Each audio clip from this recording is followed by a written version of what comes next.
Um, you know, Matt Rule was talking about ball skills not quite being there. Overall, he seems happy with what he sees. Um, but the thing in there, oh, our overlays came up. Let me move that overlay there with our names on it and show our display names. Sorry about that. But when he's talking about,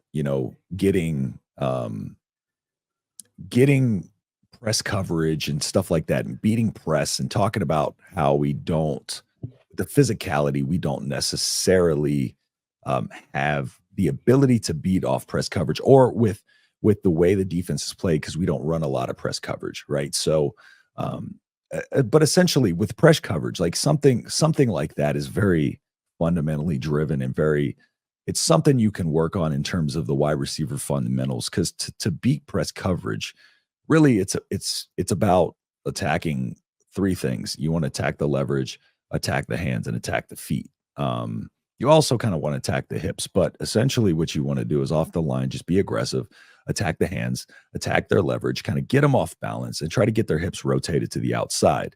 And you want to beat them with your feet. You want to get them off balance, but you got to maintain your balance because typically, if you beat somebody off a press, they're going to grab you. They're going to try to get physical, do something to take you out of the play because at that point they're beat. So those are things that can be taught, not chopping your feet too much at the line, using each step efficiently, making a drop step and negative step into your route. So it's one of those things that it can be worked on if they drill it and they rep it. So he said they're trying to work that in more.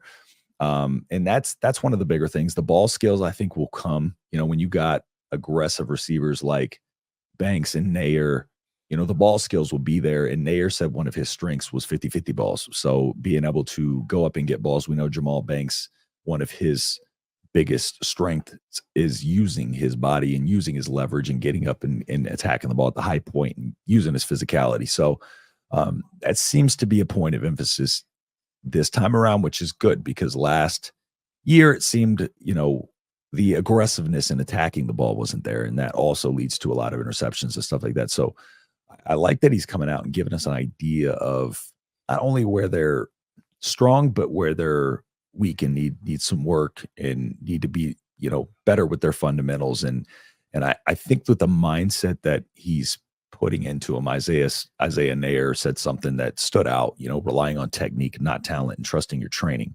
And something I'd mentioned before where you want to play the game of football off instinct. You don't want to be thinking. It's not a thinking man's game. If you're out there thinking, you're not reacting in time. You're going to be a half step late. And it seems like that's what he's trying to instill in them is to just focus on your technique, do what we drilled. The reason we drilled it is to make it muscle memory and to drill it into your mind. But the press coverage, that type of stuff doesn't seem like it was an emphasis back then. So that's why they're working on it now. And it also seems like the wide receiver room also, overall, like Isaiah Nair talked about how he's, really open to learning from the younger guys and these freshmen because Isaiah Nair is fast as it gets. He is twitchy himself, but he's a big body. He's a longer guy who can stretch the field. And so when talking about and when asked about these younger, smaller, twitchier guys, he even talked about how much he can learn from them and growing his skill set in regards to being a little bit more of a playmaker because he already was a playmaker. I think what the biggest thing that kind of threw me off though, this bothers me, and I won't go after Nebraska reporters too terribly much, but Isaiah Nair tore his ACL in August of 2022. Okay, so when you get up the podium, there's limited time to ask these guys questions, and one of the questions that came up there was asking about, where is he at in his recovery? Or like, how is he feeling? How's the knee feeling? Is he 100%? and that to me, that's just such a wasted question. And the problem here is he's 2 years removed from the ACL surgery. Matt Rule's already alluded to the fact that he's holding guys out who have any kind of nagging injuries. And Isaiah Nair's whole thing in Texas wasn't the fact that he was still injured. It was fitting into a wide receiver room under Sarkisian that had talent. tons of talent and trying to work his way back in when he was recruited from the previous staff. So questions like that, like they really irk me. And I don't know why I wanted to point that out, but it really is frustrating because we can learn a lot from these guys.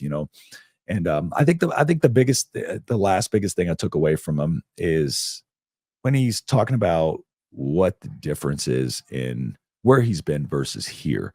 And he talks about, it felt like home, meeting coaches and players, smooth transition, everybody's bought in, and culture, and hearing that is something that was so important to us because we know the culture was so bad here.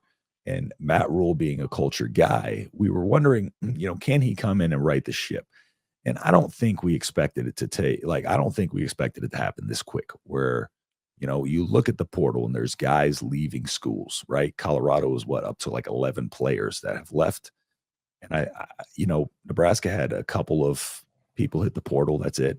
And so even being over on spots and even having these guys, some of these guys that are probably fixated in their positions, none of these guys are yet leaving because I think they see the value in the program, in their own development. And also I think Matt Rule is legitimately giving everybody a chance to go out there and fight for a spot on the team. I don't think it's one of those things where he's showing favorites to the starters. I really think it's one of those things where he's going out there and he's giving everybody the equal opportunity to prove what they have. And that to me stands out because that again is something that we were so far away from in the past is judging these guys based on talent and how they perform in practices. So a couple things stand out. One would be that even though Scott Frost knows plenty of football, more than either one of us, Mm, there is an attention to detail issue that was pretty obvious with him yeah, and with coaches that don't achieve. You look at Nick Saban as being a standard, obviously, and that's something that he goes to anytime he's ever been asked about his success is attention to detail. right. So you were going through the wide receiver approach and what is being taught and what is being drilled into them in regards to different attack points by press coverage and what they need to be looking out for Yep. and all of those things, and not just allowing them to kind of freelance or giving them basic instructions. So there's some attention to detail there that is obvious. Yeah. Also, what comes to mind is you mentioned two players in the transfer portal, and we can get to them in a second, although they're probably somewhat inconsequential, not as Yeah. people, of Yeah. course, folks. We're talking about a football team.